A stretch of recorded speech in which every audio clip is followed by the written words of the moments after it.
Welcome to Michigan Out of Doors. I'm Jenny Olson. Now, if you can stand all of the snow and cold this winter here in Michigan, there's plenty of fun stuff to do outside. On this week's show, Jordan Brown and Gabe Van Wormer are going to take us over to Saginaw Bay, where they were chasing after some walleyes through the ice. And Jimmy's got something a little different for us this week.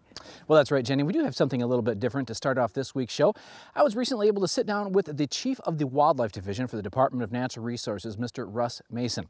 And with all the talk about the new license package increase, as well as the new antler point restrictions that are out there, thought we'd go straight to the horse's mouth, sit down with him and get some of the scoop on what is really going on here in the state of Michigan when it comes to antler point restrictions and the new license package increase. So we'll have that for you on this week's show, and part 2 of Cooking with Kelly, kind of some new easy recipes that you might want to try when it comes to wild game. Lots of good stuff on this week's show. You stay tuned. I'm Jimmy Gretzinger, and it's time for Michigan Out of Doors. From the first spring rains to the soft summer breeze, dancing on the pine forest floor, the autumn colors catch your eyes. Here come the crystal winter skies. It's Michigan, Michigan out of doors.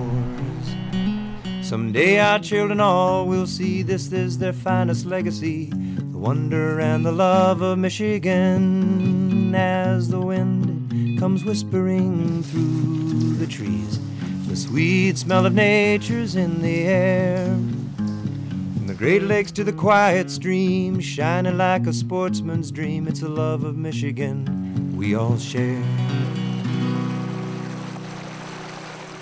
Michigan Out of Doors is presented by GreenStone Farm Credit Services, making recreational land ownership possible across Michigan and northeast Wisconsin. Begin your land financing journey at one of GreenStone's 37 locations or visit greenstonefcs.com. By Meyer, a destination for hunting, fishing, and camping. From bug spray and tents to GPS and gas, Meyer has nearly everything you need to take on nature and get you there. Meyer. By ZIMMER Roofing and Construction in Port Huron, featuring Duralast roofing systems made in Michigan. ZIMMER Roofing and Construction provides installation, maintenance, service, and repair, serving commercial and residential clients on the web at zimmerroofing.com. By Country Smokehouse, offering a variety of meat products. Country Smokehouse is located 3 miles south of I-69 on M53, just south of Imlay City. Country Smokehouse is a meat processor, a butcher, and a destination for sportsmen. Well, we're here today in the office of Russ Mason, Wildlife Chief, right? That's Wildlife the Chief. official title. Okay, last time we saw each other, we were bird hunting. I think that was a couple years ago.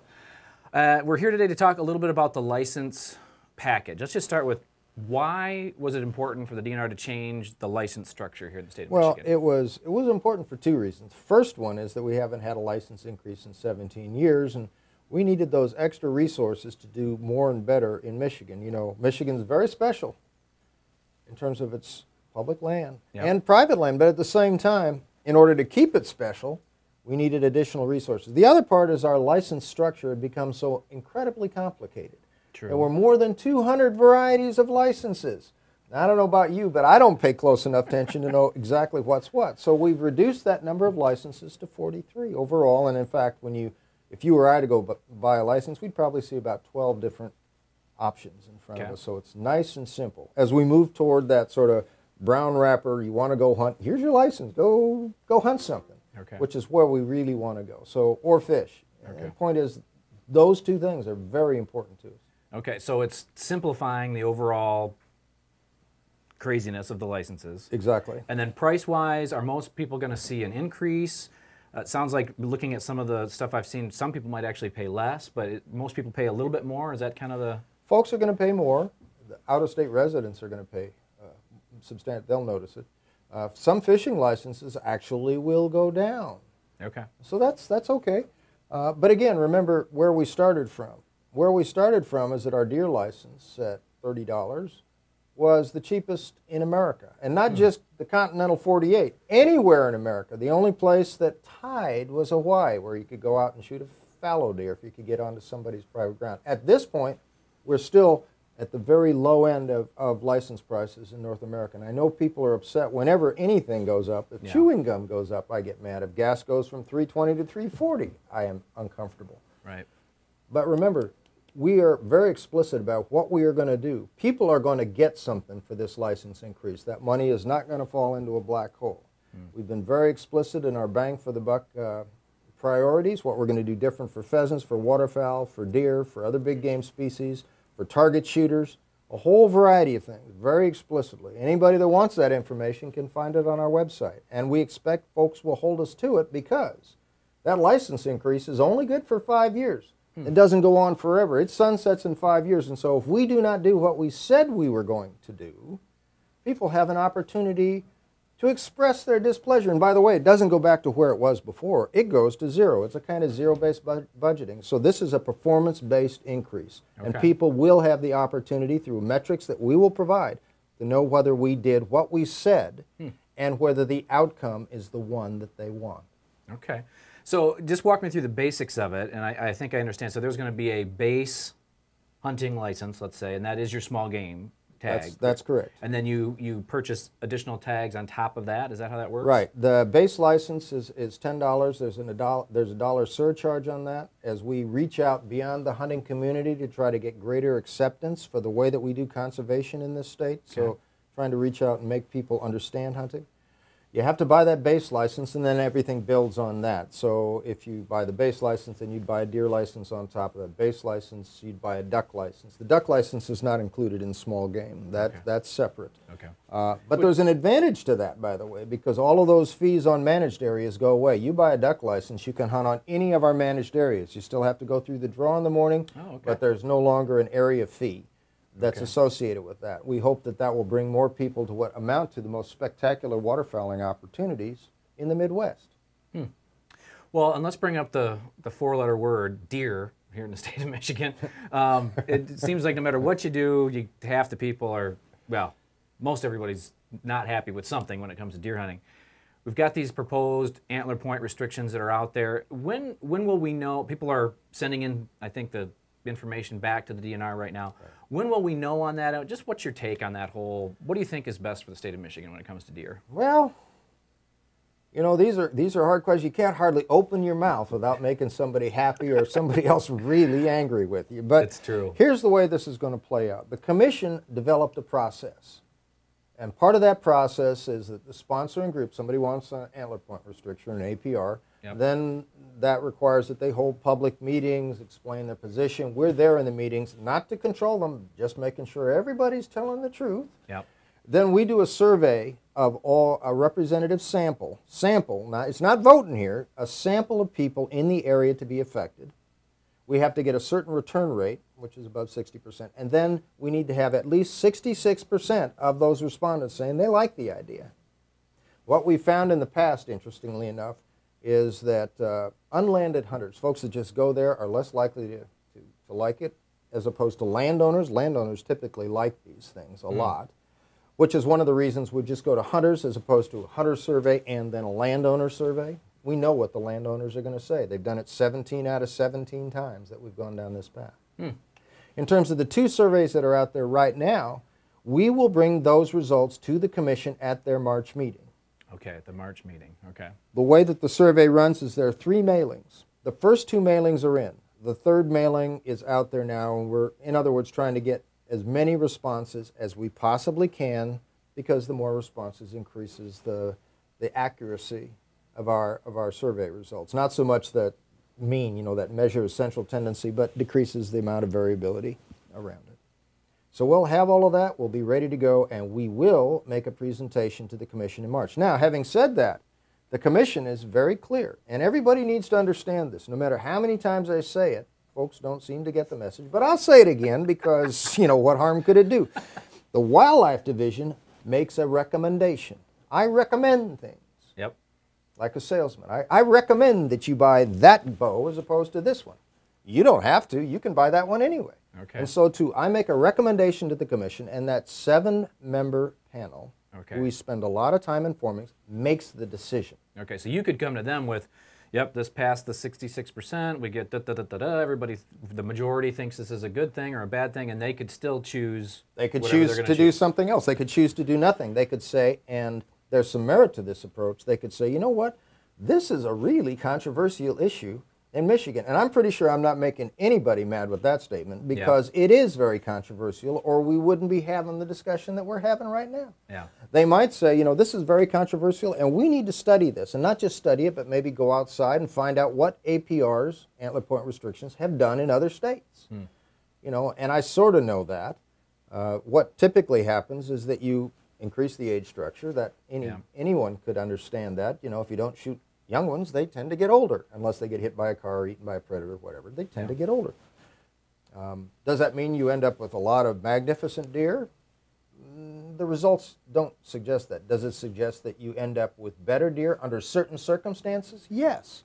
But Michigan is a special place. You know, if you look across hunter satisfaction and you look across the Midwest, say New York, Pennsylvania, Michigan, Wisconsin, Indiana, Ohio, and Illinois, and Minnesota, and Iowa, what you will find, regardless of antler point or not, it's an interesting thing to me. Satisfaction in Pennsylvania is in the 30s. In the 30s. We do better than them. We're about 43% in terms of hunters saying they like it. Wisconsin's about 42. Sometimes we're 44 and they're 43. We typically are a point or two higher. You drop down one tier, and you talk Ohio, Indiana, or Illinois, they're all in the 60s. You go to Iowa, and it's almost in the 70s. Why do you think that is? I got a couple of so stories. They're shooting a lot of big bucks in those. They're shooting big, but are we talking nutritional plane? Are we talking availability of public versus private land? There are a lot of questions in this. So APRs could be important, but in addition, that has to, you know, what's the nutritional plane of the deer that you're working on? Do you have active private landsmen? You know, if you ask a guy on his place, are you a good manager? What's he going to say? No, I suck.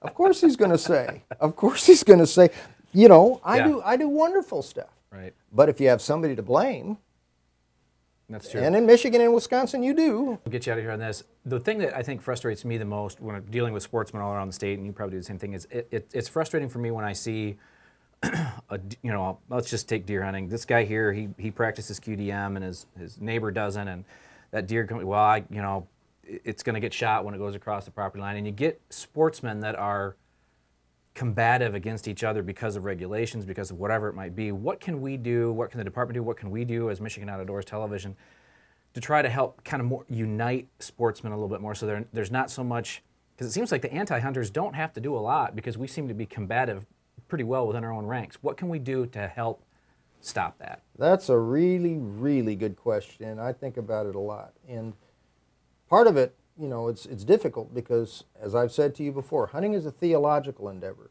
So if you and I disagree on a point, you're not just wrong, you're sinning. You're bad, I'm good. You know, so we tend to frame things that way. We need to get past that and remember that all of us, regardless of whether we are wildly different in our point of view, all of us come from the same place. We all believe in conservation. We all know that Michigan is what it is today because of united efforts across the community with the DNR and a few visionary legislators. We've done that. To go back to that place and to remember that we have larger challenges to us. There are those who think that hunting is bad. There are those that think that trapping is bad. You know, I saw the other day on TV, actually it's kind of cool, but there's this bird box you can buy now and stick it on your window, and it's got a one-way mirror. You don't even have to go outside anymore to watch birds. We don't even have to go outside. Children don't go outside. Adults don't go outside. They don't care. We have a mission, and I suggest to you that there's this conservation coalition. I hope that group becomes what I would like it to be, which is, again, a force for good in the state of Michigan. So that's something that you and everybody else should be talking about. Forget about it. We can have our differences, straight wall cartridge on this or a bow speed on that. Fine. But when it comes right down to it, if we do not stand together on the issues of conservation and the importance of hunting and our traditions, we will lose them. Everybody's heard that before. They don't apparently take it to heart. It's time they do, because the challenges are here. You know, the Visigoths are on the other side of the wall right now. We need to keep them on the other side of the wall. And the only way that we do that is if we remember all of us have a very common stake. Well, hey, appreciate your time. Of course. Next time we get together, let's lose the tie. We'll get back in the birdwoods. How's that? Just, you know, I wore this tie today because people tend to compliment me on it. Well, you look very official, but thanks for spending some time with us today. Yep. Appreciate it. For our next story, Gabe Van Warmer and I were able to take a trip over to Saginaw Bay in search of a few walleyes. But fishing on the bay this year has been pretty hit or miss, so we were hoping that we could time it out just right.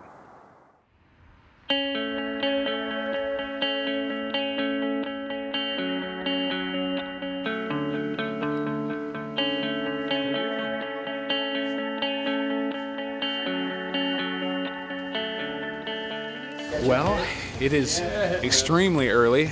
We just drove across the state. We're over here in Saginaw Bay, kind of taking part in the Mark Martin Ice Fishing School, kind of doing our own thing. Like I said, it's a little after 6. We just got some bait. We're going to be heading out on the bay. I've actually never ice fished on the bay, so this will be a first for me, but looking forward to it. Hopefully we can stay warm and find a few fish. We arrived at the Linwood Marina just after daybreak, and after catching up with a few anglers, it was time to hit the ice, with Mark Martin, a few other pros, and the rest of the ice fishing school.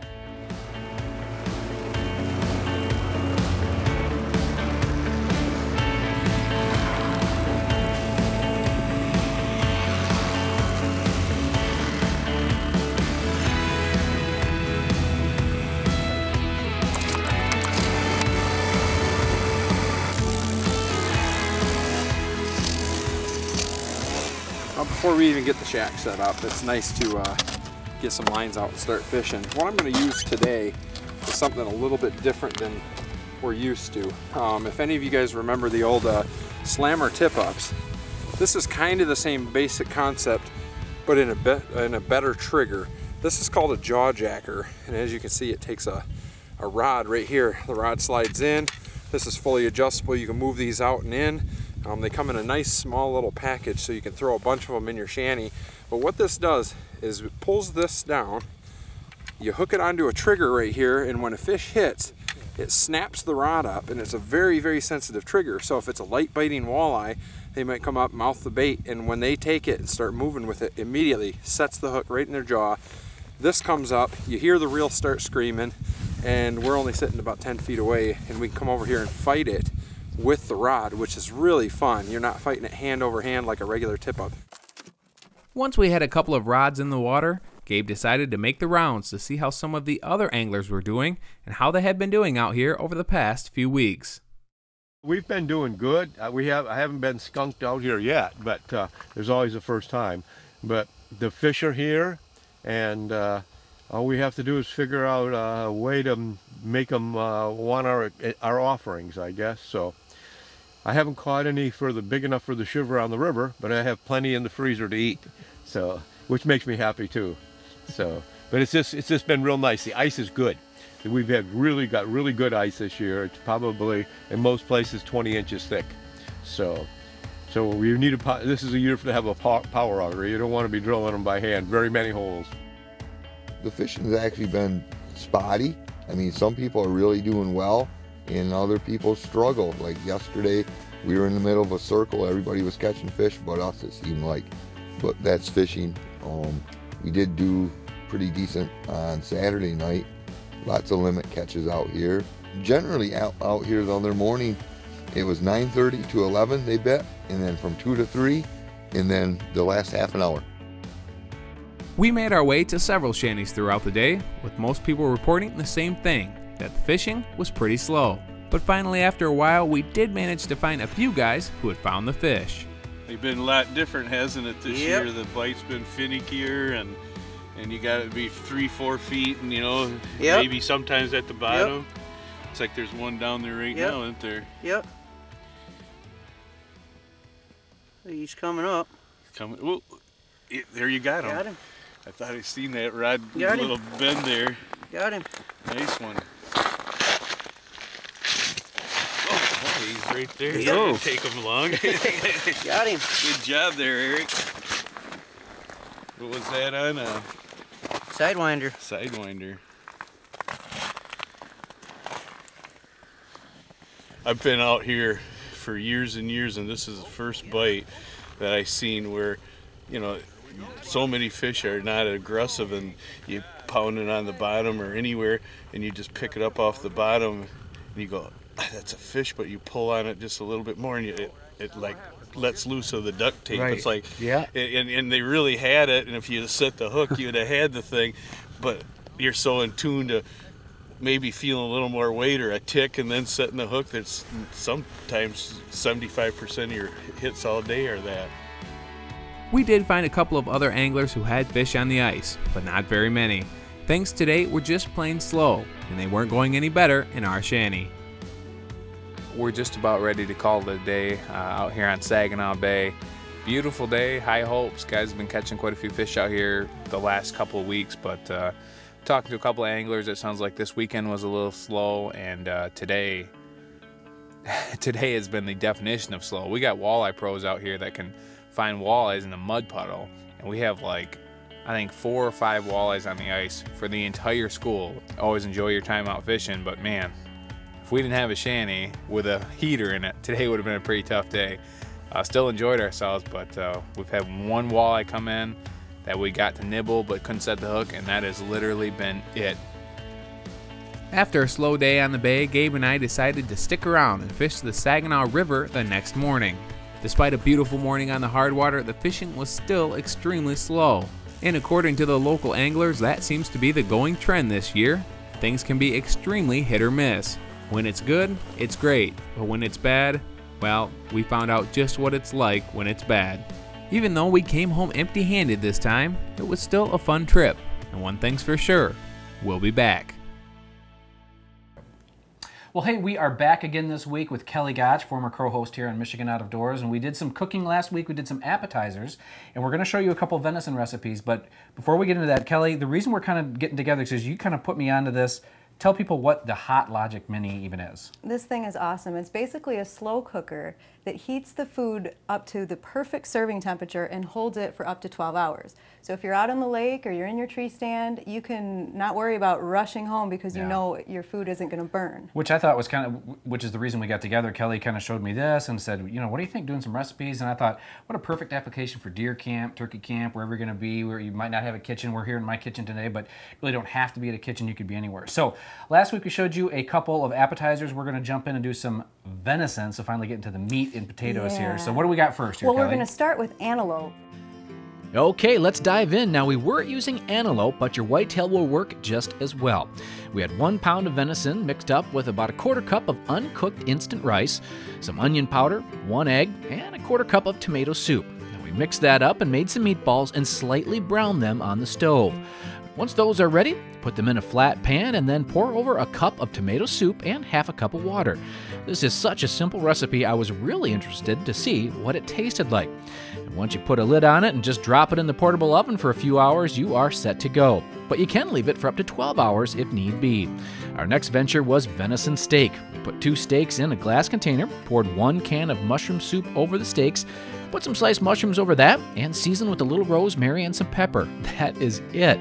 I couldn't believe how easy this was. But again, we dropped in the slow cooker or your portable oven and let it do its work. You can really smell that rosemary. Well, I'm really interested to see how this worked, because to be something so easy where you could literally just pour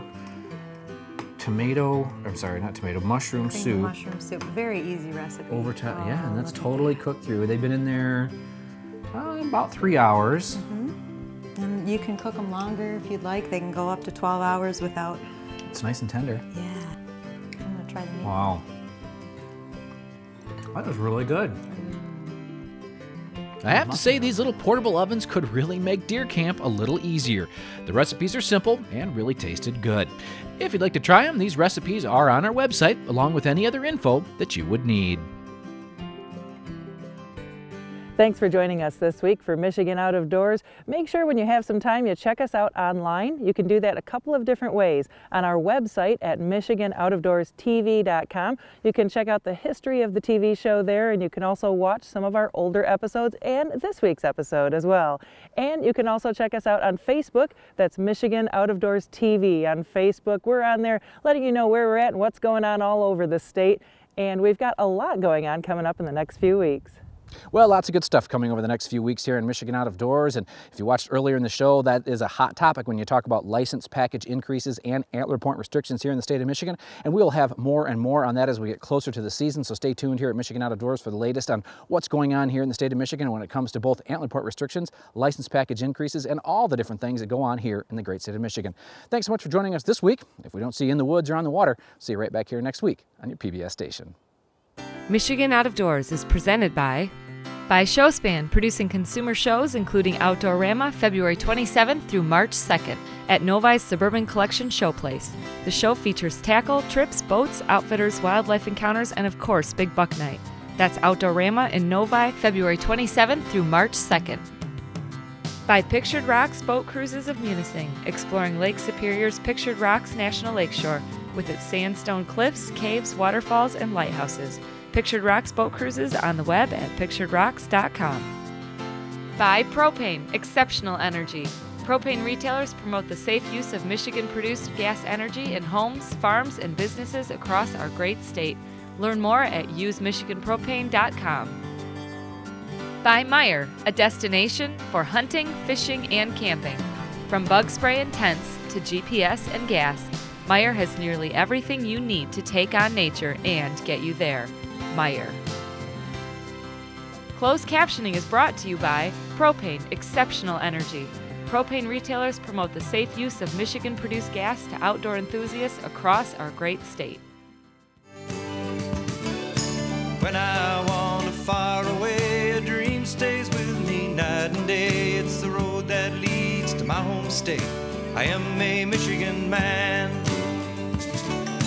Changing seasons paint the scene like rainbow trout in a hidden stream. The white-tailed deer in the tall pine trees. I am a Michigan man. I am a Michigan man. Ask where I'm from and I'll show you my hands. Lord above, I love this land. I am a Michigan man. From the Keweenaw down to St. Joe, Kalamazoo